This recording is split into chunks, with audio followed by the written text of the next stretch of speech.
मिला है, कुछ देश का भला कर दीजिए, कुछ देश का भला कर दीजिए। सर धन्यवाद माननीय सदस्य, please. Honorable Chairperson, sir, my respected colleagues, I stand here today on behalf of my party, the All India Trinamool Congress, to speak on the finance bill. Madam, I have to say I'm deeply pained at the very onset. I must point something out. When we talk on the speak on the President's address, the Honorable Prime Minister leaves the chamber. Today, when we are speaking on the finance bill, the Honorable Finance Minister leaves the chamber. We members of the opposition are deeply pained by this. We hope that the government will take notice of our pain and be present in the House each time that we speak on relevant issues. Theodore Roosevelt, the 26th President of the United States, had said, in any moment of decision, the best thing you can do is the right thing. The next best thing you can do is the wrong thing.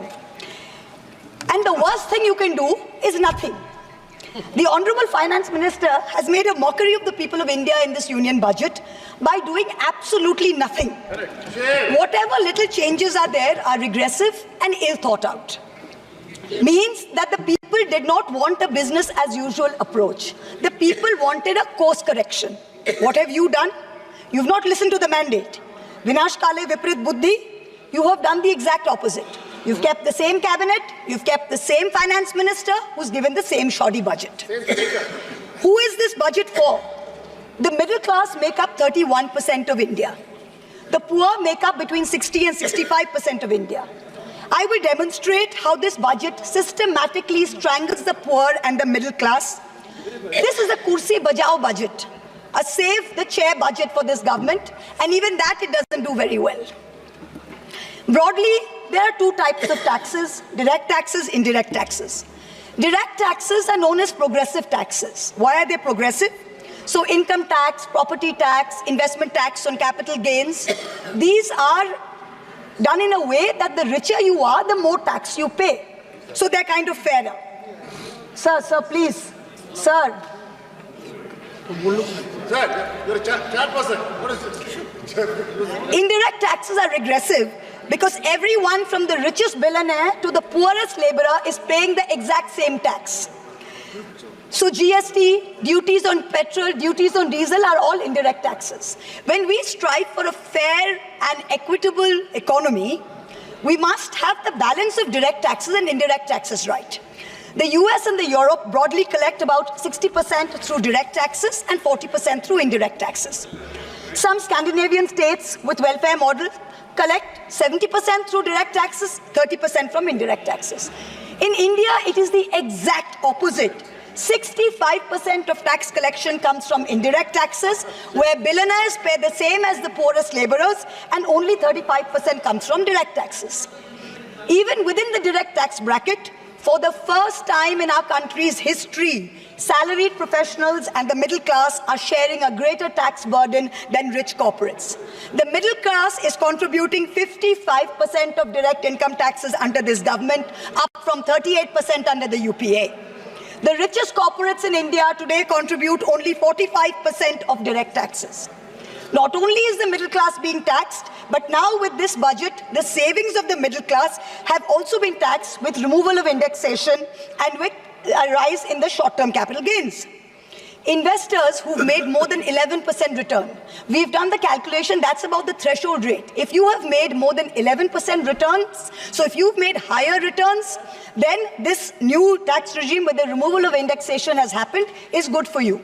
Now, people like our parents, pensioners, salaried middle class, risk-averse people who invested in gold, in property, in debt mutual funds, the removal of indexation has harmed them disproportionately. So the middle class has lost out. Debt mutual fund holders will end up paying more than 40% more tax because indexation is being changed from 20% to 12% for investments made before April 1st, 2023. So this is effectively penalizing those who've made low profits. You've anyway made lower profits.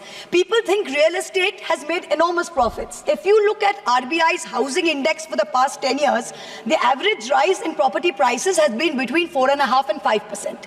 So if the middle class is invested in property, that is below 11% return, so indexation is going to harm you. The current GST regime is irrational and iniquitous. There is 18% GST levied on life insurance and medical insurance products. The Honorable MOS Finance yesterday on Monday told this House that the government has collected 8,263 crores as GST on health insurance for the fiscal year 23-24 alone. This is blood money. Our Honorable Chief Minister Mamata Banerjee wrote a letter to the Finance Minister, to the Centre, pointing out that this is a completely anti-people tax. What is life insurance? What is health insurance? It is people guaranteeing and spending money and protecting against life's uncertainties, against accident, against injury, against ill health, against death. What are you doing? You are imposing GST, same rate that a billionaire pays, the poorest middle class person has to pay.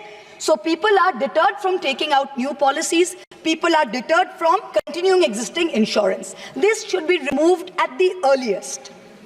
Now let me now move on to what affects more than 70% of Indian citizens, social sector allocations.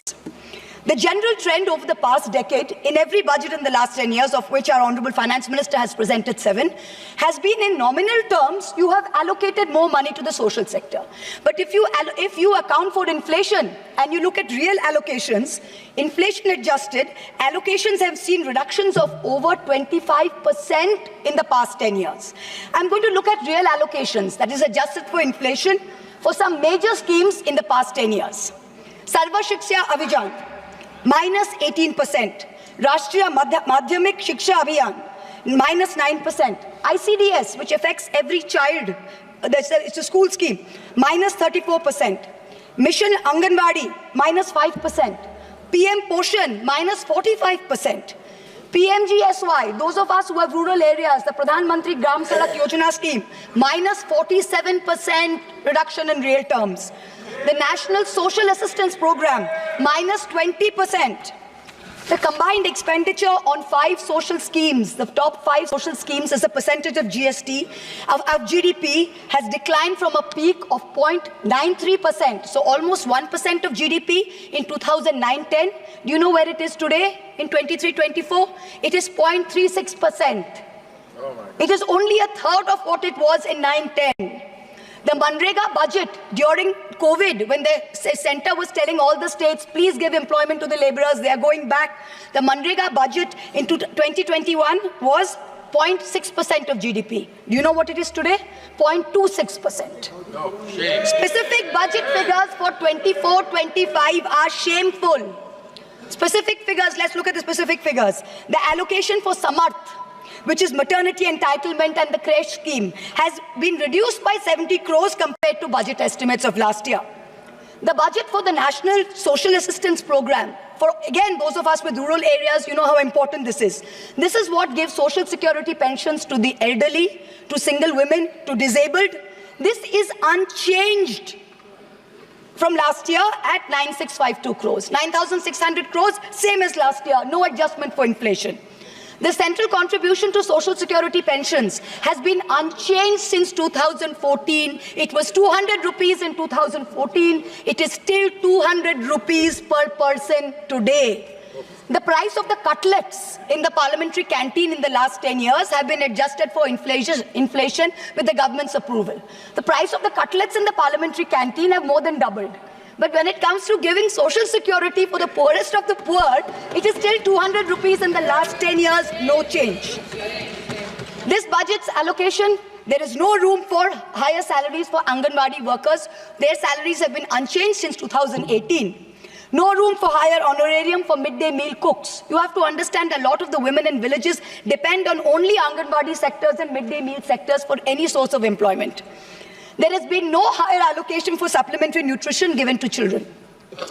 The National Food Security Act, the NAFSA, mandates coverage of 67% of the population through PDS. The Prime Minister has very proudly proclaimed that this is a food surplus country. Fine. Then why have we not increased the population covered under rations? Since 2011, you have not had a census. Since you have not had a census, you have not increased the number of people being covered under rations. Also, one very important question. Why is the central government blatantly defying the directions of the Supreme Court? We went to the Supreme Court on the migrant workers case. The Supreme Court gave an order, a direct order to the central government, that the central government is to give rations to 8 crore migrant workers of the unorganized sector who have been left out of the food security net. The last hearing was on 16 July 2024. Court again said that you have to please give money to the states which have issued additional cards, ration cards. But there's no room in the budget for this. There is no allocation. In this rush to protect its own chair, the government is making a very dangerous mistake, which is it's not giving enough to protect our borders.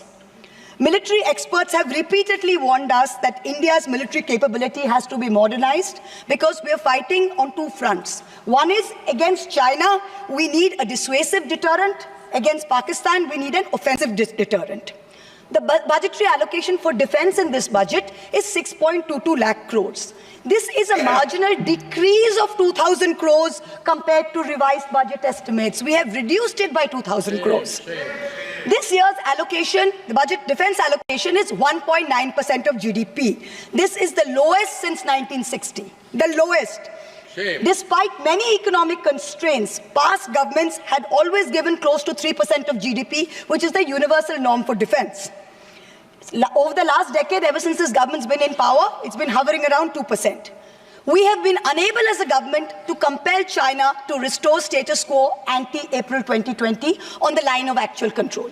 We have been unable to deter Pakistan. In the last 2 months alone, over 50 security personnel and about 10 civilian pilgrims have been killed in Jammu.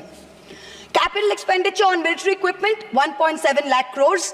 On paper, this shows that it's almost a 10% increase. What we haven't taken into consideration is this increase was largely due to Russia's inability to supply contracted weapons to us because of the Ukraine war. If we take into account inflation and we take into account the rising dollar rate, we're almost flat. The gap between projections made by the armed forces and between actual allocation is 17 to 23%. That's the gap. कुर्सी बचाने में आप मस्त थे, देश को भी देखिए. We need close to 3%, 2.5 to 3% of GDP to defense. This is something that the country needs to look at. The Honorable Finance Minister started off her speech by talking about the focus on Annadata or farmers and how much this government has done for farmers. The Economic Survey of 24 says 42.3% of Indians depend on agriculture. That's 600 million people, that's 60 crore people. If I looked at the Economic Survey 22nd July very carefully. What did the headline say? The headline says, agricultural sector has registered an annual average growth rate of 4.18% in the last 5 years. But then I needed to read and read and read. And in the fine print was written that last year was only... Please subscribe Dot News.